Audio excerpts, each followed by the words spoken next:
자, 데일리인트 IBK 투자증권 박근형 부장님 모셔보겠습니다. 어서 오세요. 네, 어서 오십시오. 안녕하십니까? 네, 잘 지내셨죠? 네, 어제 좀 바빴고요. 저희 3프로 구독자 모시고 같이 가는 탐방을 어제 일요일에 했거든요. 상장사 한 군데 갔다 왔고 구독자분들 가운데 한 15분 넘게 오셔가지고 저희가 지정한 회사 가서 회사 둘러보고 IR도 듣고 굉장히 좋은 시간 가졌습니다. 어디 갔는지는 말씀? 네, 그건 이제 저희 앱 통해서 구독자 중심으로 갔기 때문에 지금 이제 이렇게 그냥 들어오신 분들은 뭐 대상 사항이 아니어서 네, 카카오 가신 건 아니고. 아닙니다. 아, 네, 알겠습니다. 근데 다 같이 이렇게 모신 그 기업도 대단하네요. 사실. 그 투자 친화적이라 볼 수 있죠. 그러게요. 뭐 그걸 이제 용인해주고 네. 일반 개인 투자자들을 자기 회사를 오픈한다. 그래서 뭐 어떻게 돌아가고 있는지 IR도 개인 투자자들에게 자리를 마련하고 본인들의 어떤 사업에 대한 이야기를 뭐 제조업체라서 제조업 관련된 자기네들 이런 것들도 보여주면서 했는데 뭐 개인들 중에 뭐 부산에서도 올라오시고 한 15분 가운데 멀리서 올라오신 분도 있어요. 그래서 상당히 좀 좋은 시간이었다. 뭐 댓글도 상당히 좋았고요. 그거는 박근형 부장님이니까 해주신 거예요, 기업에서? 그건 아닌 것 같고 뭐 어쨌든 굉장히 회사가 진심이죠. 너무 그렇게 생각해 주시면 감사한데 뭐 오픈하기 쉽지 않은 컨셉이잖아요. 그래서 제가 이제 기본적으로 혼자 이제 탐방 가는 것들이 이제 우리 PB나 네. 애널리스트들이나 가잖아요. 근데 이제 개인 투자가들은 왜 그러면 탐방을 못 갈까? 그 컨셉으로 시작을 된 거예요. 그래서 기획을 연초부터 했었고, 그래서 제가 개인적으로 가치 탐방이라는 컨셉을 가지고 기획을 하고 이제 하반기에 좀 시작을 했으면 좋겠다고 해서 이제 업체에 이제 문의를 했는데 뭐 마침 그 회사가 이제 굉장히 흔쾌하게 이렇게 해줘서 물론 이제 일정이 일요일이라 조금 이제 오시기가 그랬지만 그래도 뭐 15분 정도 지방에서 올라오셔서 좋은 반응이었습니다. 네이밍을 좀 다른 걸로 했으면 좋겠네요. 그래요? 뭐 박근형의 열려라 참깨 뭐 이런 식으로. 같이 탐방이라는 게 더 낫지 않나요? 열려라 참깨는 너무 예능도 아니고. 같이 탐방. 같이 탐방. 같이 가는 탐방. 알겠습니다. 예. 열려라 참깨랑 같이 탐방 중에 어떤 게 더 괜찮은지 여러분 한번 투표해 주시면 좋을 것 같습니다. 자, 오늘 시장 동향부터 한번 짚어 주신다면요. 네, 코스피는 4.9포인트 하락 출발 보였는데요. 전주의 국내 시장 하락이 선반영 일부 되었다는 점, 그리고 미국 선물 상승에 코스피가 낙폭을 축소하기도 했고, 코스닥은 아침에 상승 전환하기도 했습니다. 이 반도체와 반도체 소비량이 아침에 일단 플러스권으로 시작을 해 보였고요. 삼성전기나 LG전자, LG이노텍 등 일부 대형 IT, 그리고 인터넷과 자동차와 부품주, 그리고 화장품과 미용기기, 그 다음에 제약바이오, 게임, 그 다음에 2차전지 소재와 장비주, 엔터 미디어 등 일단 강세 출발은 그렇게 됐습니다. 이 럼피스킨병, 이 되게 이름도 어려운데요. 럼피스킨병. 예, 이게 럼피스킨병이 이제 확산 소식이 되면서 관련된 백신이나 그 다음에 대체로서 육계, 뭐 비료 사료 등의 테마주가 강세를 보였고요. 예, 중국 흑연 수출 통제 관련된 이슈가 나오면서 뭐 그래핀이나 CNT 관련주들도 일단 반응을 했습니다. 그래도 아이폰 관련주라든지 PCB, MLCC 등의 테마도 강세가 특징으로 일단 시작이 됐습니다. 램시마 SC가 뭐 국내 신약 허가 관련된 판매 허가 소식이 나오면서 일단 상승은 셀트리온 그룹 측 상승 출발을 보였는데요. 근데 이내 이제 하락 전환을 또 했죠. 아침에 캡 상승 이후에 또 마이너스가 꽤 많이 나와서 상당히 좀 변동성이 컸는데 이대 주주인 국민연금이 셀트리온 합병권에 대해서 기권을 결정했다라는 이야기가 나왔습니다. 그게 어떤 의미냐면 사실상 양사 합병을 반대한 것으로 시장은 분석을 했습니다. 네. 낙폭을 줄이던 시장은 주가지수 선물 조정으로 재차 하락 반전하면서 변동성이 확대됐고요.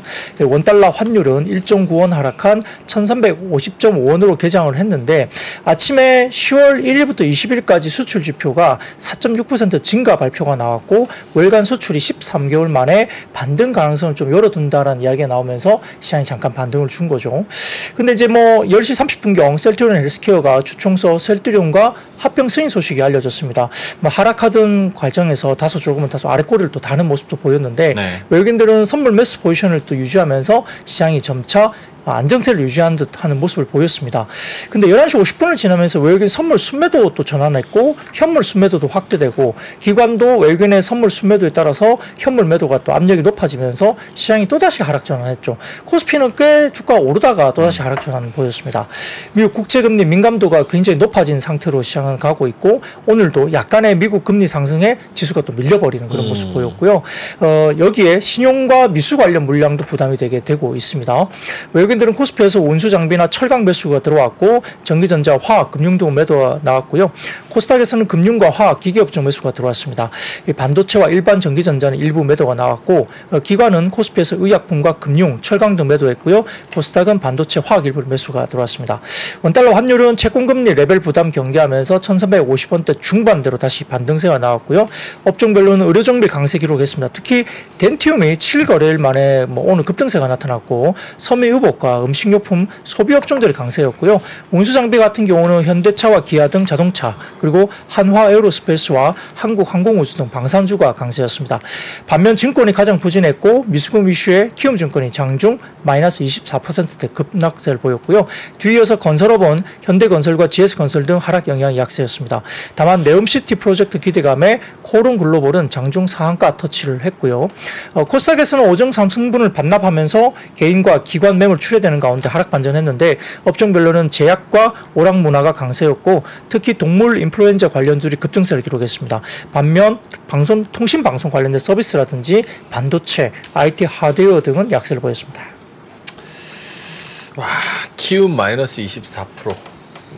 뉴스 진짜 많이 나왔는데. 현대건설도 떨어지고 에코프로 73만 원. 아니 근데 저 에코프로 정확한 그 종가를 알고 있다고 혼내시는 분들도 계시더라고요. 왜요? 깔려고 기억하고 있는 거냐고. 그래서 그런 건 아니고. 방송을 그분과 많이 하셨었잖아요. 그래서 자, 웃으면 안 됩니다.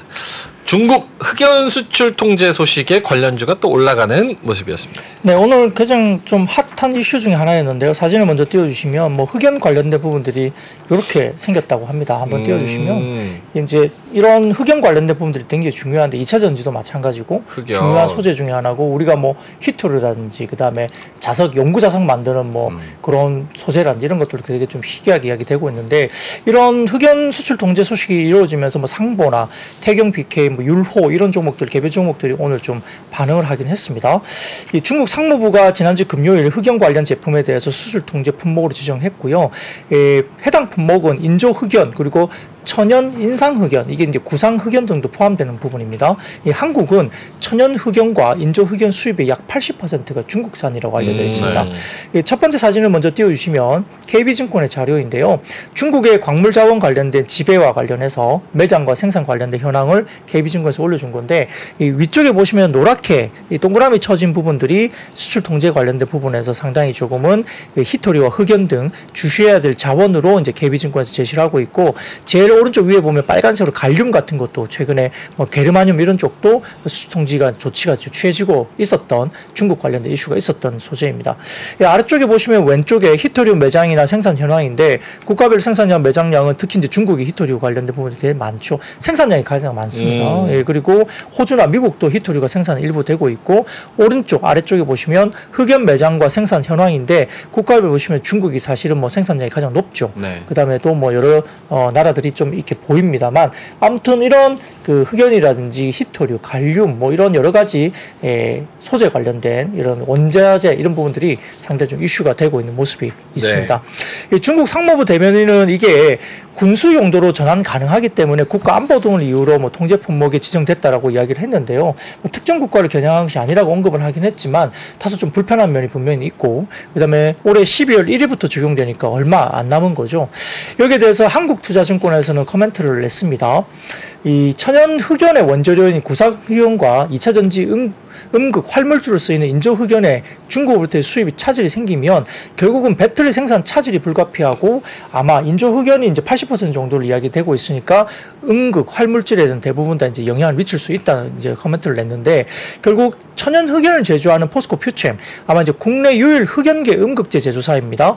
여기에 이제 구상 흑연 수입처는 역시 중국인데 중국 외에서 수입을 할 수도 있을 거잖아요. 중국만 있는 건 아니니까 그렇게 되면 역시 원가 상승 요인으로 될 수 있다. 그래서 구상 흑연은 조달처를 다변화를 앞당겨야 되고 포스코 같은 경우는 인상 흑연 조달처로 탄자니아나 마다가스카르 그다음에 호주를 확보했지만 구상 흑연 제조 기술은 아직은 내재와 추진 단계에 있다. 조금 이런 단계라 보입니다. 따라서 12월 1일까지 구상 흑연 재고를 빨리 쌓고 그다음에 중국보다 높은 구상 흑연 제조 비용을 또 감내해 가면서 포스코 퓨처엠과 2차전지 기업이 투자를 앞당기는 방향으로 대치를 해나갈 것으로 보는데 이제 그렇게 되면 일단은 뭐라 그럴까요? 단가가 조금 올라가는 비용이 좀 올라가는 상황이 생길 수 있습니다. 다만 이번에 이제 군수 용도가 아니라고 간주가 되고 있어서 수출 통제 품목에서 예를 들어서 2차전지 음극 활물질 형태로 수입을 하게 될 때 이게 중국산 수입 자체가 불가하지는 않을 것으로 일단 평가는 했습니다. 뭐 물론 지켜봐야 되겠죠. 12월 달에 어떤 이야기가 나올지. 근데 이제 포스코 퓨처엠의 인조 흑연이 양산에 또 돌입하더라도 양산 생산 능력이 연산 1만 톤 미만이라고 합니다. 그래서 일본의 히타치라든지 미쓰비시가 대안이 될 수도 있는데 인조 흑연도 한국 셀업체와의 협업에 또 생산을 앞당기는 방향으로 빨리 대체할 가능성이 높다는 겁니다. 포스코 퓨처엠의 음극재 매출 비중은 아직은 뭐 5% 내외에 불과하니까 사실 영향력 자체는 그렇게 크지 않을 수도 있어요. 근데 이제 북미 셀업체나 전기차 OEM 업체들이 선택할 수 있는 음극 활물질도 공급자 수가 사실은 포스코 퓨처엠과 일본 기업 한두 개밖에 없다는 겁니다. 그러다 보니까 궁극적으로는 포스코 퓨처엠이 수혜를 받을 수도 있다라고 평가를 했습니다. 그러니까 이제 오늘 포스코 퓨처엠은 플러스권에서 계속 놀았거든요. 그래서 지금 중국이 2차 전지용 흑연 제품 전반의 수출을 아예 허가하지 않는다면 한국을 포함한 글로벌 2차 전지 공급망 전체 생산 차질도 나타날 수 있기 때문에 사실은 2차 전지 생산 비용의 상승을 야기하는 이슈가 될 수 있다. 이렇게 언급을 했습니다. 그래서 중국 기업 입장에서도 사실은 뭐 전기차나 2차 전지 수출에 굉장히 좀 사활을 계속 걸고 있고 여기에 이제 드라이브를 걸고 있는데 그렇게 되면 중국 기업도 약간의 오히려 이제 이게 규제가 악재가 될 수도 있기 때문에 흑연 전체 수출 통제는 사실은 지속하기가 좀 어렵지 않겠느냐라는 한국증권의 이제 코멘트가 있었고요. 여기에 대해서 하나증권에서도 오늘 아침에 이야기가 나왔습니다만 되게 어떤 이야기를 하고 있냐면 이게 1980년대 중반에 아키라 요시노가 당시 이제 아사히 그 캐세이 관련된 연구원이 있었는데 양극의 리튬 코발트 산화물 이게 이제 LCO라고 불린다고 합니다. 이게 리튬 코발트 산화물 요게 있는데 적합한 응급 물질을 찾기 위해서 100종 이상의 카본을 평가했는데 이 탄소 섬유 이게 이제 VGCF라 불리는데 이 탄소 섬유가 가장 우수한 성질을 보이긴 했지만 너무 비싸다는 거예요. 그래서 반복된 시행착오 끝에 특수한 용도에 쓰이는 이 코쿠스의 성질이 탄소 섬유 VGCF와 유사하다는 것을 찾아냈고 이 은색의 코쿠스를 LCO 이게 뭐냐면 아까 말씀드렸던 리튬 코발트 산화물 여기에 양극재 응급 파트너로 활용했을 때 탁월한 전지 성능을 얻을 수 있다는 평가를 분석을 해낸 거죠. 그에 따라서 이것을 검은 다이아몬드로 불렀다. 그래서 빛나는 코쿠스 즉 흑연을 이렇게 표현했고 음극을 포함한 리튬이온 전지 개발 공로에 힘입어서 2019년 10월에 노벨 화학상을 수상한 이력이 있습니다. 그게 이제 흑연이라는 거거든요. 이게 검은 다이아몬드로 불린다는 겁니다. 그래서 이게 결국은 글로벌 배터리 음극재 시장의 84%가 코쿠스 기반의 인조 흑연이었다. 그래서 참고로 글로벌 흑연 시장 내에서 중국의 점유율은 61% 수준입니다. 그러니까 이것도 상당히 큰 수준이죠. 근데 이제 두 가지 이유를 고려할 때 이번 수출 통제가 공급망에 심각한 생산 차질을 가져올 것이라 보기는 조금 어렵다. 그러니까 이제 영향이 미미하다고 평가를 오히려 하나증권은 했습니다. 그 이야기가 뭐냐면 음극재 자체가 아닌 흑연을 겨냥했다는 겁니다. 그래서 이 부분 관련해서 국내 유일의 음극재 제조기업인 포스코 퓨처엠이 현재 흑연, 천연 흑연 기반의 음극재는 5만 톤 정도 캐파인데 고객사 매출 비중은 LG에너지솔루션이 50%, 삼성 SDI가 15%, SK온이 15% 등등이 있는데 국내 배터리 3사의 중국 음극재 의존도는 최소 80% 이상이다. 근데 단지 배터리 기업들이 만나는 이 접점은 흑연이 아닌 음극재라는 점과 그러니까 이제 흑연 자체가 아니라 음극재 쪽에 이 배터리나 셀 업체들이 좀 문제가 있는 거고 근데 이게 흑연만 가지고 제재를 할 때는 문제가 조금 미미할 수 있다는 거고요. 그다음에 배터리 기업들의 중국 음극재 의존도가 매우 높다는 점을 감안했을 때 중국의 흑연 수출 통제가 배터리 생산 자체에 큰 차질을 야기하기는 좀 어렵다고 평가를 했습니다. 그리고 두 번째 아까 말씀드렸던 군사 용도 활용에 대한 대응 목적이기 때문에 아마 이런 부분에 대해서는 아마 정상적으로 2차 전지 관련해서 수출 허가가 날 가능성이 판단하고 언급됐다 이렇게 했기 때문에 민간 영역에서 수출 제한은 아닐 가능성이 높다 이야기했습니다. 근데 이런 단기적인 실적 영향은 미미할 수 있는데 다만 두 가지를 좀 봐야 된다. 근본적으로 첫 번째는 원재료 내재화의 가속화다. 우리가 이제 2019년 반도체 관련해서도 내재화 바람이 불었잖아요. 그것 때문에 이번에 이 부분도 원재료 내재화가 가속화될 수도 있다는 거고요. 여기에 따라서 첫 번째 음극재 관련해서도 상당히 좀 내재화되고 있는데 역시나 이제 포스코 그룹들이 포스코 퓨처엠과 마찬가지로 이런 부분이 되고 있는데 구형 흑연의 원재료는 인상 흑연을 계열사를 통해서 내재화하고 있다. 이게 이제 포스코 그룹은 포스코 인터내셔널에 계속 언급이 됩니다. 그래서 포스코 인터내셔널을 좀 중심으로 굉장히 좀 관심을 가져야 되고요. 국내에서 구형화하는 작업을 또 추진 중에 있다. 그리고 장기적으로는 인조 흑연 기반의 음극재 관련된 비중을 높이면서 중국의 의존도를 낮춘다는 계획을 가고 있고 인조 흑연 음극재 같은 경우는 원재료인 침상 코크스를 현재 자회사 PMC 머티리얼즈부터 조달받아 100% 내재화하고 있기 때문에 장기적으로 포스코 그룹은 이렇게 내재화의 비율이 굉장히 높다는 걸 이야기를 한 겁니다. 그래서 포스코 그룹은 내재화 관련된 부분들이 진행되고 있기 때문에 장기로 봤을 때는 상당히 좀 이런 부분에서 영향이 미미하다 이렇게 보시면 될 것 같고요. 전구체도 뭐 역시 포스코 퓨처엠도 전구체 역시 내재화 추진하고 있고 그다음에 IPO 수요 예측 앞두고 있는 에코프로 머티리얼즈 역시 매우 성장성이 전구체에서 높다고 판단했기 때문에 에코프로 그룹도 내재화 관련된 수식 계열화가 상당히 잘 되고 있다는 겁니다.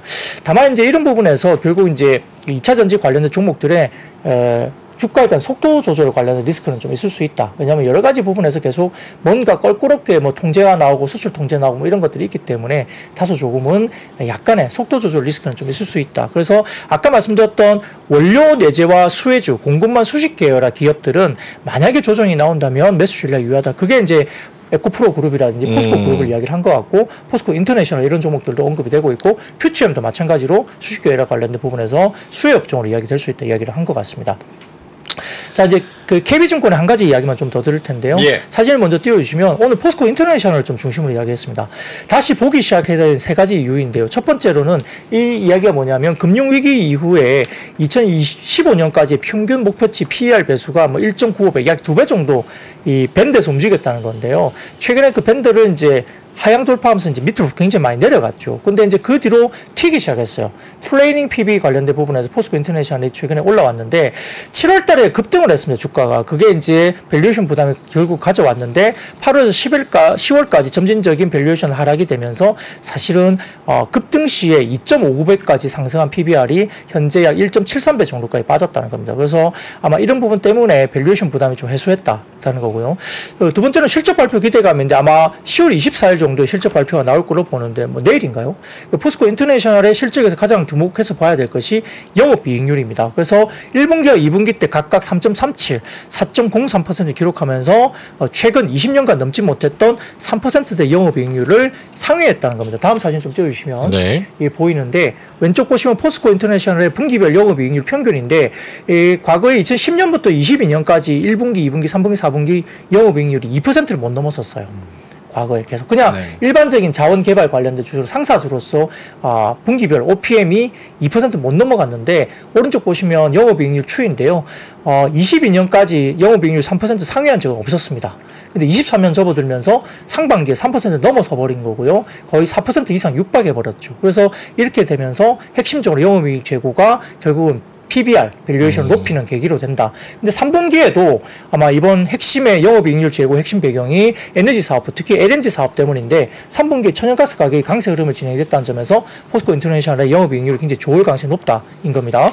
다음 사진 보시면은 히토류 매장과 생산 현황인데요. 역시 포스코 인터내셔널의 사업 부분별 영업이익률이 약간 겨자색인가요? 이게 되어 있는 실선이 있죠. 네. 그게 에너지 사업 부분인데 영업이익률 굉장히 많이 올라가고 있다는 거죠. 그래서 급등하고 있고요. 이런 부분들 때문에 상당히 좋아진다. 그리고 오른쪽 보시면 흑연 매장과 생산 현황인데 포스코 인터내셔널 에너지 사업 부분 내에 영업이익률인데 ESP 부분도 상당히 많이 증가하고 있고 역시나 에너지 부분들이 굉장히 영업이익률을 끌어올리는 모습이 상당히 보인다는 거죠. 그래서 밸류에이션을 좀 끌어올리는 부분이 충분히 있을 수 있다는 거고요. 또 중국의 흑연 수출 통제 반사 수혜가 기대되는데 다음 사진 보시면 포스코 인터내셔널이 5월에 흑연 장기 공급 계약을 체결했기 때문에 호주계 광업회사 블랙록 마이닝의 자회사인 탄자니아의 파루 그라파이트와 2차 전지 배터리용 흑연 장기 공급 계약을 체결한 회사이기 때문에 상당히 좀 주목을 해야 되는 것이 아니냐. 이 세 가지 정도로 이유를 들고 있으면서 포스코 인터내셔널을 상당히 KB증권에서 오늘 설명을 했다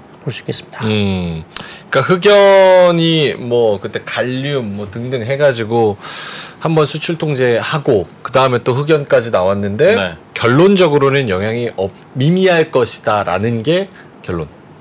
오케이, 알겠습니다. 이런 거 보면 우리 참 억울해요, 그렇죠? 자원도 없고 그러다 보니까 만드는데. 결국 생산부터 이제 그러니까 채굴부터 밸류체인 갖고 있는 기업들이 다시 이제 주목을 받을 수밖에 없어요. 이런 거. 오, 네. 사요? 네? 바이?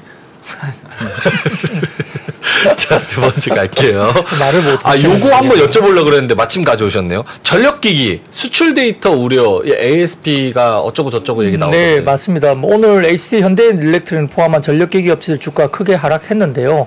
이유가 10월 1일부터 20일까지 간 수출된 고압, 그러니까 1만 개 이상. 그러니까 기준이 1만 이상인데요. 여기 관련된 변압기의 평균 수출 단가가 킬로그램당 11.4달러로 직전월에 16.1달러 대비 크게 하락했다. 뭐 이게 이유로 일단 설명은 되고 있습니다. 네. 시장에서는. 그래서 다음 사진 보여주시면은 BB 리서치에서 올라온 표를 제가 좀 발췌를 해왔는데요. 변압기 수출 통제는 이게 보면 첫 번째가 초고용량 변압기, 이게 1만 킬로와트 이상입니다. 이 보시면은 이 파란색 막대 그래프가 이제 수출 금액이고요. 네. 그다음에 이제 빨간색 실선이 단가거든요. 근데 20일까지입니다. 아직은 이제 10일 정도 더 남았고 또 월간 데이터로 보면 왔다 갔다 합니다. 네. 근데 이제 빨간색 단가가 보시면은 확 좀 떨어져 있어 보이죠. 왜요? 이제 이거는 제가 말씀을 드릴게요. 그래서 이렇게 확 떨어져 보이는 게 이제 일단 나왔기 때문에 큰일 났네. 이게 좀 악재로 이야기된 것 같고요. 그 다음 사진 보시면은 변압기 100V 암페어야. 이건 이제 아주 그 소형이죠. 근데 이거 보면은 빨간색 시선 수출 단가 어떻습니까? 올라가죠. 네. 이거는 괜찮아요, 그죠? 상당히 괜찮습니다. 물론 이제 파란색 막대 그래프는 전체 수출 금액인데 20일까지니까 아직은 모르는 거예요. 네. 월말까지는 봐야 됩니다. 그리고 다음 사진 보시면 변압기 유입시 용량 100에서 뭐 650 이제 중간 정도 되는 거죠. 이것도 뭐 조금 큰 편에 속하긴 합니다만 완전 소형은 아닙니다. 이것도 보면 빨간색 단가가 소폭 이제 슬라이스하게 좀 빠지는 모습이 보이죠. 어떡하지? 큰일 났네. 네, 그래서 이렇게 나오는데 그러면 이걸 어떻게 해석해야 되는 문제인데요. 자, 삼성증권에서 관련된 코멘트를 장중에 냈는데 오늘의 조정은 결론적으로는 일시적인 해프닝으로 판단하고 주가는 회복할 것이다라고 삼성증권은 굉장히 좀 긍정적으로 이야기를 했습니다. 네.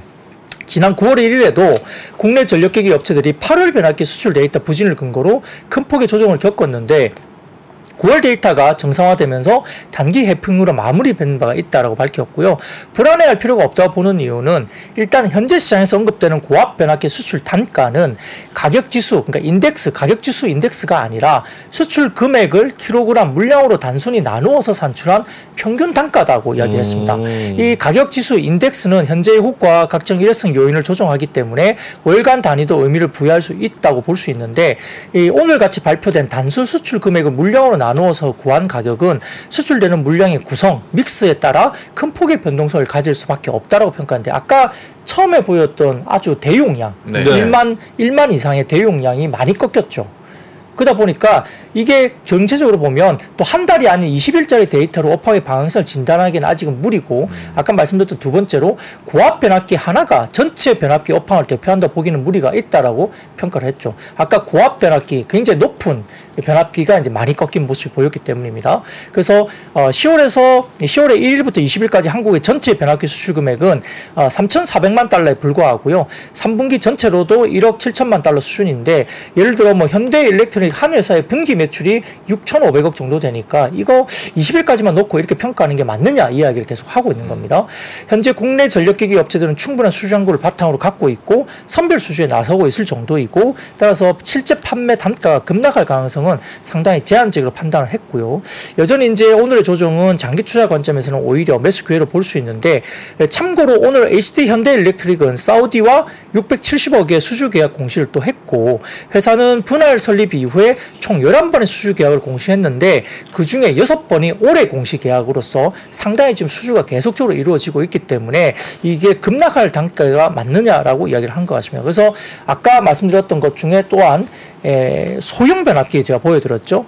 소형 변압기. 네. 단가 꾸준하게 올라갔습니다. 근데 오늘 소형 변압기 관련주도 같이 주가가 많이 빠진 걸 보면 펀더멘탈 쪽의 문제라기보다는 센티멘트가 주가를 좀 더 많이 흔든 것이 아니라고 평가를 했습니다. 근데 여기에 대해서 약간 이제 논란도 있는데요. 그러면 과거에 이 수출 데이터 단가 흐름을 가지고 주가 오를 때는 왜 이렇게 설명 안 했어? 와, 물어보려고 그랬는데 예리하시다, 부장님. 그 이야기를 하는 쪽도 있었어요, 장중에. 그래서 결국은 실적이 나와줘야 될 것 같아요. 네. 실적으로서 보여줘야 되고, 또 예를 들어서 9월, 뭐 10월 데이터 이게 나오겠지만, 10월 이후에 또 11월 데이터가 또 어떻게 또 그때처럼 9월 달에도 많이 빠졌다가 또 그 다음 달에 또 데이터 올라오니까 또 굉장히 좋았잖아요. 그래서 월간 단위로 데이터가 어떻게 나오고 실적이 그만큼 나오냐를 또 확인해야 되고, 변압기 데이터는 되게 이게 변동성이 되게 컸어요. 또 8월 달 같은 경우는 1일부터 20일까지 휴가가 일수가 되게 많아가지고 네. 특정 회사가 이제 수출 많이 했는데 20일 동안 쉬는 바람에 또 계획 수출이 안 나오고 이래서 약간 계절적인 이슈도 좀 있었기 때문에 이번 10월 달 데이터가 또 20일까지의 데이터이기 때문에 또 월말에 또 어떻게 나갈지 모르는 거니까 네. 그런 부분을 좀 지켜봐야 된다. 조금 보수적으로 조금 더 보자 이렇게 말을 한 거죠. 그러니까 변압기 단가 떨어졌다 그래서 반박하는 리포트를 대충 내놨는데 네. 그게 읽어봐도 살짝 100%의 해소된 느낌은 아니라는 거죠.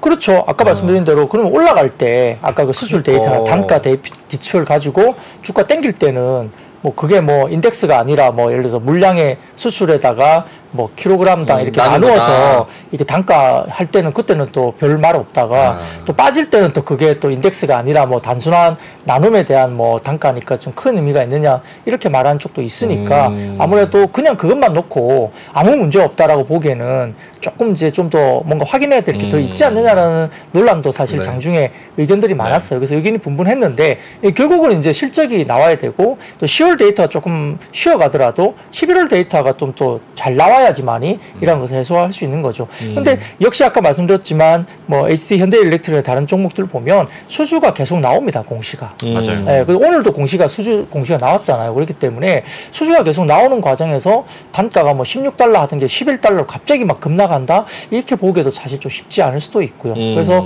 그 추이는 조금 더 확인 작업이 좀 필요하고, 근데 그 확인을 하려니까 한 달 정도도 기다려야 되잖아요. 그 사이에 또 시간이 조금 있기 때문에 너무 단순하게 딱 뭐 하루 이틀 사이에 뭔가 뭐 흐름이 갑자기 뭐 V자 막 급반등이 나거나 이러지는 좀 않을 것 같고 조금 지켜보자는 쪽 속이 많을 것 같은데, 근데 오늘 아래 거를 또 달았어요. 시장은 오후가 좀 더 밀렸거든요. 근데 관련된 변압기 관련된 종목들이 아침에 빠졌을 때보다는 오히려 아래 거를 좀 달고 올라왔으니 약간 좀 이렇게 반발하는 쪽의 의견도 좀 어느 정도 반영이 되면서 네. 약간 좀 낙폭을 좀 줄이는 모습도 보였다 이렇게 볼 수도 있겠습니다. 알겠습니다. 자, 수출 지표 중에서 화장품이랑 식품 이쪽이 좋았다. 네, 이 오늘 같은 경우도 역시 이제 반도체 지표가 최근에 좀 낙폭이 줄어들면서 역시 리바운드가 나온다는 점에서는 이제 반도체도 수출 지표가 좀 이제 확실히 조금 돌아서는 거 아니냐 이렇게 하면서 이제 좀 좋은 쪽으로 이야기가 나오고 있었지만, 소비재 관련된 수출 지표는 상당히 좀 괜찮은 편이다인 겁니다. 자, 첫 번째 사진 띄워주시면. NH투자증권에서 네. 성장성 돋보이는 소비재 수출 지표의 이야기 관련된 이야기를 했는데, 자, 여기서 짙은 파란색은 반도체 수출 지표입니다. 이 보시면은 YY 성장률이 40% 이상 거의 꺾였다가 거의 이제 보합 수준으로 막 올라오기 시작하죠. 그러니까 역성장 지표가 굉장히 많이 개선되고 있는 모습 보이는데 아직까지는 플러스 지표는 아닌 거잖아요. 네. 그죠? 근데 여기에서 회색 부분을 보시면, 그리고 점선도 검은색 점선을 보시면 화장품과 농수산식품과 관련된 수출 지표는 YY 성장세로 돌아섰습니다. 그죠? 소비재 관련된 네. 쪽이죠. 화장품도 마찬가지고요. 그래서 지금 중국 시장이 닫혀 있는데, 중국 시장이 닫혀 있음에도 불구하고 전년비 플러스권으로 성장하고 있다는 것은 의미가 있다는 거죠. 그래서 NH투자증권에서는 역시 최근에 한국 내수 소비는 조금 약해질 수 있는 부분이 보이는데, 실제 북미라든지 아세안 태양으로 소비재 수출이 확대되고 있고 이게 계속적으로 나가고 있다. 근데 이것의 영향은 한류 용품이라든지 그다음에 공급망 재편화에서 미국의 제조업 재고 확대 기조에 영향을 받고 있고, 아세안의 중산층 또 확대가 한국 소비재 수출의 구조적인 성장 요인이다. 예를 들어서 뭐 동남아 같은 경우도 좀 중산층들이 좀 이 탄탄해지면서 네. 소비 관련된 부분들이 조금 더 강해지고 있다는 부분도 보입니다. 다음 사진 보시면 소비재 수출의 구조적인 성장인데요. 이거 보시면은 긴 시계열로 보면 2016년부터 최근에 소비재 수출이 화장품이 계속 올라오다가 한 21년, 22년 접어들면서 조금 주춤하긴 했지만 다시 성장 국면으로 좀 접어드는 모습으로 보이기도 합니다. 그래서 화장품 관련된 소비재 수출이 구조적인 성장세가 좀 나타나고 있고 가공식품도 계속 올라갑니다. 뭐 라면이라든지 이런 것들 여러 가지 것들이 이제 특히나 가공식품도 굉장히 좋아지는 부분이고요. 화장품과 의류는 한국 제조업 중에서 글로벌 1위입니다. 그래서 상당히 좋아지는데 다음 사진 보시면 이 한류 열풍도 이 소비재 관련된 수출 열풍에 영향을 미쳤다 볼 수 있습니다. 이 컨텐츠 수출이 100달러 정도 증가하는데 100억 달러 정도 수준인가요? 이 100억 달러 정도 수출 증가할 때 소비재 수출은 훨씬 더 많이 증가했습니다. 컨텐츠가 많이 나가고 한국 컨텐츠가 나가면서 한류 열풍이 되다 보니까 이걸 보고 뭐 라면도 먹고 싶고 옷도 입고 싶고 화장품도 쓰고 싶고 이런 거라는 거죠. 그래서 훨씬 더 컨텐츠 수출이 100억 달러 증가되면서 수출 유발 효과가 훨씬 더 소비재 수출에 영향을 미쳤다는 거죠. 그래서 소비재의 화장품, 의류, 식품, 가전, 휴대폰 등등도 이렇게 영향을 컨텐츠 관련 성장에서 더 영향을 받았다 이렇게 평가를 했고요. 근데 오히려 저는 요 그래프 보면 콘텐츠가 대단하다는 생각이 드는데. 그렇죠. 그렇기도 합니다. 저거를 다 소비재를 합쳤는데도 그 콘텐츠는 그렇죠. 예. $100나. 맞습니다. 그래서 뭐 우리가 와. 음원이나 음반 기획사들의 성장도 거기에서 나온 것도 볼 수 대단하네. 있죠. 그래서 이런 것들 같이 보시면 될 것 같고요. 다음 사진 보시면은 역시 이제 비중국 수출액 비중 추이인데 이 다음 사진 보시면 오른쪽에 보시면 현재 비중국 대비중국 수출 금액 비중이 벌써 거의 60% 달하죠. 그죠? 네. 네, 그래서 굉장히 전체 수출 금액 성장률이 아래쪽에 보시면 한 5.1% 정제 성장률인데 수출 금액 성장률이 5.1%밖에 안 되는데 이 비중국 수출 금액의 비중이 59.7%로 엄청나게 늘어나고 있고 그다음에 수출 금액 관련된 부분들이 상당히 좀 많이 나오죠. 그죠? 성장률은 29.9% 성장하고 있고 비중국 수출 금액 비중이 거의 60% 달합니다. 이렇게 굉장히 좋아지고 있는 게 중국이 아닌 쪽으로 탈피를 하고 있고 그 시장을 굉장히 잘 열었다 볼 수 있습니다. 자, 다음 사진 보시면 역시 일본과 미국향 화장품 수출 금액 성장률인데요. 일본도 플러스로 돌아섰지만 오른쪽에 보시면은 사실 미국향 수출 금액이 기하급수적으로 늘었습니다. 성장률이 그죠? 성장률이 미국 쪽의 성장률이 굉장히 많이 늘었다고 볼 수 있습니다. 시장이 제일 큰 시장인데 굉장히 성장이 가파르다는 거죠. 다음 사진 보시면 이 올리브영 입점 카테고리별 상위 14개사 비상장 화장품 브랜드 실적 추이인데요.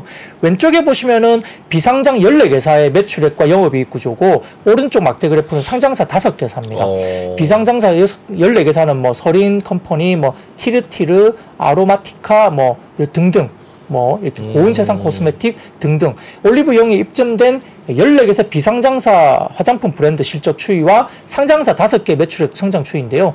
이 보시면 비상장사 14개사가 작년 대비 매출액이 2021년 대비 22년이 연 35% 성장했습니다. 근데 상장사는 연 19% 성장했어요. 그러니까 오히려 지금 아직 상장 안 된 올리브영에 입점되어 있는 상장 안 된 인디 브랜드 비상장사들이 훨씬 더 성장성이 높게 나오고 있고 전체 뭐 물론 이제 5개사 대비 비상장 14개사가 전체 절대 매출의 규모로 봐서는 훨씬 더 크긴 합니다만 뭐 그럼에도 불구하고 어쨌든 성장률은 굉장히 좀 비상장사 훨씬 높다. 네. 여기 인디 브랜드라는 거죠. 그리고 영업이익 성장률도 비상장사가 82% 성장했지만 상장사는 12% 성장에 그치고 있다. 그러니까 굉장히 지금 비상장사에서 잘하고 있다는 거죠. 그래서 이제 인디 브랜드의 성장이기 때문에 결국은 이게 중소기업들의 인디 브랜드. 그러면 OEM사도 되게 좋을 거잖아요. 네. OEM사. 그러니까 코스맥스는 이쪽 보고 있고 신한투자증권에서 화장품 강소기업 12개사 코퍼레이션 데이 관련된 후기가 있었는데 역시 브랜드사별 계절적 비수기가 없어지고 올리브영 채널 수의 대표 기업들이 좋은데 그게 클리오, 뭐 코스메카 코리아 이쪽은 미국 법인 성장 강세 이런 등등해서 네. 중소기업들 그다음에 ODM사 선호 의견을 그대로 유지를 했습니다. 알겠습니다. 요거 비상장 인디 브랜드 실적이랑 특징은 이렇게 그래프로 정리가 됐으니까 요거 시내자료실 가셔서 한번 다운받아서 쭉 보시면 지금 화장품 강세에 대해서도 좀 이해하시는데 도움이 되실 거라고 생각이 듭니다. 자, 그러면 박근영 부장님 마지막에 또 랩을 하셨는데 한숨 쉬시고 편하게 돌아가시기 바라겠습니다. 데일리인트 IBK 투자증권 박근형 부장님과는 여기서 인사드리도록 하겠습니다. 고맙습니다. 고맙습니다. 고맙습니다. 외환위기 오는 거 아니에요? 금융위기 오는 거 아니에요? 이런 질문들을 좀 굉장히 많이 받았었습니다. 탐욕이 되게 강했을 때 위험자산으로서의 극단적인 쏠림이 나타나고, 공포감이 극에 달했을 때 안전자산으로서의 극단적인 쏠림이 나타나거든요. 과거의 일이 미래에 똑같이 일어난다 이건 아니지만, 그때 당시에 위기 상황에서는 어떤 공통점들이 있었는지를 보면서 우리가 대비를 하는 방법도 고민해 볼 수 있고요. 과거를 제대로 이해하는 순간 위기의 실체가 드러납니다. 오건영의 현실 경제 이야기를 서점에서 만나보세요.